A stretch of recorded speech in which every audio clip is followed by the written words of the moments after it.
नमस्कार, know your company में आपका स्वागत है। मैं हूं आशीष वर्मा और नो योर कंपनी में आज हमारे रडार पर एक और अच्छी कंपनी, इंटरेस्टिंग कंपनी, और अच्छे पे स्ट्रेस इसलिए डाल रहा था क्योंकि इस बार Q4 में कई सारी कंपनीज ने बढ़िया परफॉर्म करके दिया। उनमें से एक है फिनोलेक्स इंडस्ट्रीज। तो इस कंपनी के डायरेक्टर फाइनेंस और CFO अनिल वाबी साहब होंगे कार्यक्रम में हमारे साथ। लेकिन क्विकली हेलो दोस्तों, अगर आप अपना पैसा शेयर मार्केट में इन्वेस्ट करके लाखों रुपए कमाना चाहते हैं तो आज ही आप स्टॉक के साथ जुड़कर अपना डीमैट अकाउंट आप बिल्कुल फ्री में ओपन कर सकते हैं, जहां पर आपका ब्रोकरेज चार्जेस बिल्कुल ना के बराबर लगता है। ब्रोकरेज लगता है तो सिर्फ इंट्राडे ट्रेड में, वह भी सिर्फ 20 रुपए। तो आज ही आप स्टॉक के साथ में जुड़ सकते हैं, लिंक डिस्क्रिप्शन में है, क्लिक करें और अकाउंट ओपन कराएं। इंडस्ट्रीज के डायरेक्टर फाइनेंस और CFO अनिल वाबी साहब आपको आपकी स्क्रीन पर नजर आएंगे और Q4 के नंबर्स जरा दिखाइएगा।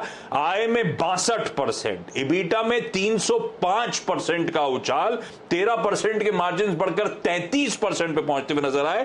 तो भाभी साहब, गजब का परफॉर्मेंस रहा है। दो मेन सेगमेंट्स हैं, पाइप्स और फिटिंग्स का, दूसरा रेजिन का, जिसको ये लोग इंडिपेंडेंटली उस बिजनेस को भी ट्रीट करते हैं।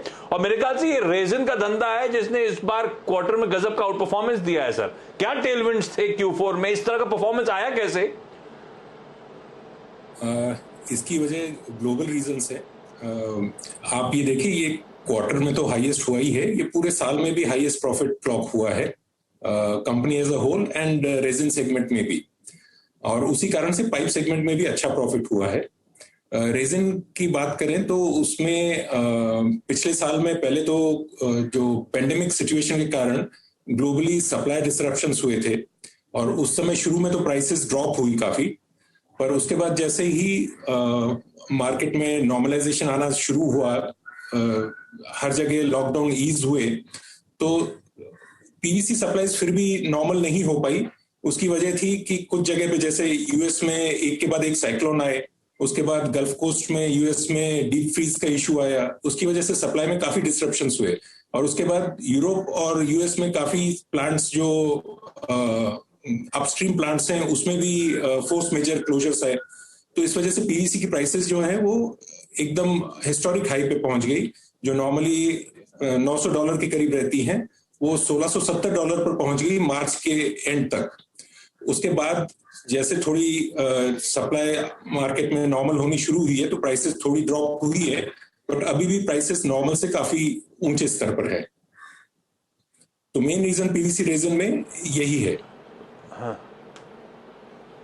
तो अच्छा, पीवीसी पाइप्स, पीवीसी प्राइसेस मैं पढ़ रहा था सर, Q4 में 19% का उछाल था, और मई के बाद जून ऑनवर्ड्स कहा जा रहा है प्राइस ऑफ हाई शुरू हो गए कामकाज करना। कुछ करेक्ट हुए क्या? इस समय पीवीसी की प्राइसिंग कैसी है और उसका क्या मतलब? अब Q1 ऑनवर्ड्स कुछ हिट लेना पड़ेगा Q4 के अच्छे परफॉर्मेंस के बाद?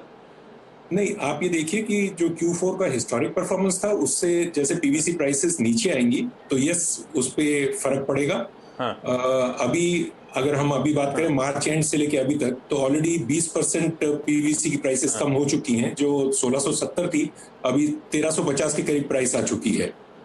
सो जो मैंने बताया पहले नॉर्मल प्राइस थी $900, उससे तो अभी भी ऊपर है, और शायद कुछ समय में ये 1250 पे स्टेबलाइज हो जाएगी। अच्छा, 940 crore rupees cash from operations, इस तरह से वेल ऑयल्ड मशीनरी इस समय चल रही है। अब इसका इस्तेमाल क्या होना है? कुछ फिनोलेक्स इनऑर्गेनिक इनिशिएटिव्स की तैयारी कर रहा है या हम लोग एक्सपेक्ट करें कुछ डिविडेंड बायबैक वगैरह आने वाले हैं हमारे लिए? नहीं, अभी डिविडेंड तो प्रपोज हुआ ही है कि 100% जो नॉर्मल डिविडेंड दे रहे हैं हम पिछले कुछ सालों से, तो इस साल 100% स्पेशल डिविडेंड भी ऐड किया है इसमें। सो नॉर्मल डिविडेंड के अलावा मतलब 200% डिविडेंड होगा इस साल का, और बाकी तो ये अपॉर्चुनिटीज देखी जाएंगी। अभी तक कुछ ऐसा तय नहीं हो पाया है।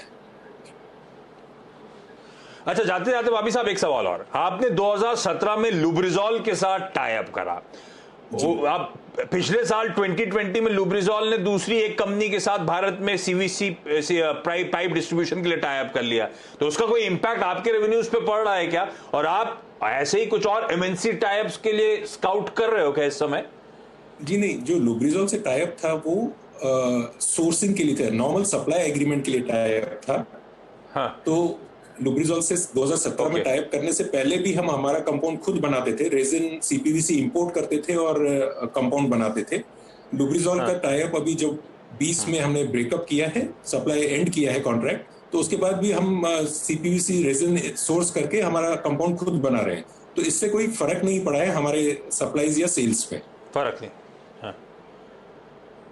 ओके, ज्यादा फर्क नहीं। वाबी साहब बहुत बहुत धन्यवाद और कंग्रेचुलेशंस। वाकई स्ट्रॉन्ग Q4 और वाकई बहुत स्ट्रॉन्ग FY21 का परफॉर्मेंस। वो हर फ्रेंचाइजर के बार्स आपको आपकी स्क्रीन पर नजर आ रहे होंगे रेवेन्यूज और प्रॉफिट के।